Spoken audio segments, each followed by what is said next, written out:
Senator Amy Marcos, eto na, bistado sa kanyang kasinungalingan. Bakit ko nasabing sinungaling ito? Huwag nyo nang ipagkatiwala ang boto nyo nito, kahit loyalist kayo. O ito yung ipapanood ko po sa inyo kung ano po yung pinagsasabi niya noon.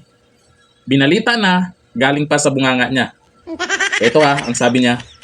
Sa kanyang pag-alis sa senatorial slate ng administrasyon, tinanong si Senadora Amy Marcos kung naging konsiderasyon ba ang pagkakaibigan nila ni Vice President Sara Duterte. May handa rin daw siyang gawin kung imbitahan ng Pangulo. Ang reaksyon naman ng Pangulo sa pagtutok ni Mav Gonzales. Si Senadora Amy Marcos na mismo ang nagsabi, pag-withdraw sa admin slate ang ginawa niyang anunsyo na tatakbo siya bilang independent candidate sa election 2025. Naisip ko lang na ayoko pumanig sa isang partido, sa isang sektor, sa isang personalidad. It's a tremendous sacrifice to stand alone. Sus, istoryahe. O ito, yan yung sinabi niya. Ayaw niya makipagsanib dyan, ayaw niya umalis siya dyan sa senatorial slate ng kanyang kapatid na si Pangulong Bongbong Marcos kasi syempre magulo, tapos kaibigan daw niya si VP Sara. Ayun lamang naman sa kanya yan Pero ngayong araw na to, kasama po siya dyan sa sama-sama tayong babaon muli.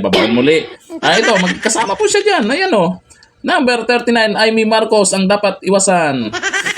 Kasama siya dyan. Kasama sila Abibinay, Cayetano, Soto, Abalos, Bong Revilla, magkasama sila dyan. Ngayon, nung una sasabihin mo na independent, hindi kasama sa senatorial slate ni Pangulong Bongbong Marcos. Ano yun? Anong gusto niya? Para makakuha ng boto sa mga Duterte supporters? Yun ba yun? Makakuha ng boto sa kabila, makakuha ng boto sa kamila. Tapos sasabihin mo, hindi ka na mamangka sa dalawang ilog. Naku po!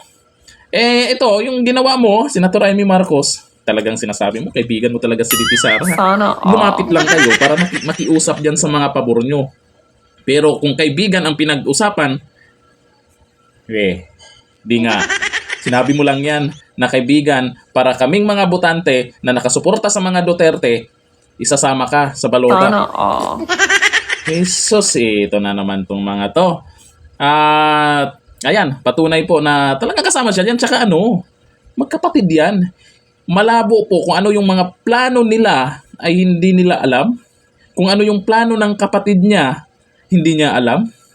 Political tactics ang kailangan. Di ba? Kaya para siyempre, makakalapit pa rin sa mga Duterte. Tapos makakuha ng boto, kailangan ng boto ni Amy Marcos, mukhang lagapak sa survey. Kayo, ito may mga nanonood dito sa atin ng mga loyalists. Iboboto nyo ba si Senator Amy Marcos? Kung iboboto nyo, napapansin nyo, laging kontra dyan sa mga nangyayari ngayon sa Pangulo. Di ba? Yung sinasabing budget.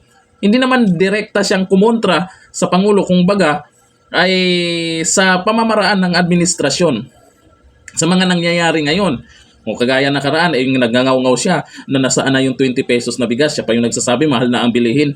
Sino ba yung nakaupo ngayon? Gusto niya ipamukha sa atin na huwag nating sisihin ang kapatid niya. Yun lang yun. Kaya niya nasasabi yan para itanim niya sa mga pag-iisip natin na yung mga nangyari ngayon sa bansa ay hindi kasalanan ng Pangulo. Walang alam yung Pangulo. Oo, tama kayo. Wala talagang alam yung Pangulo. Kaya nga weak leader, di ba?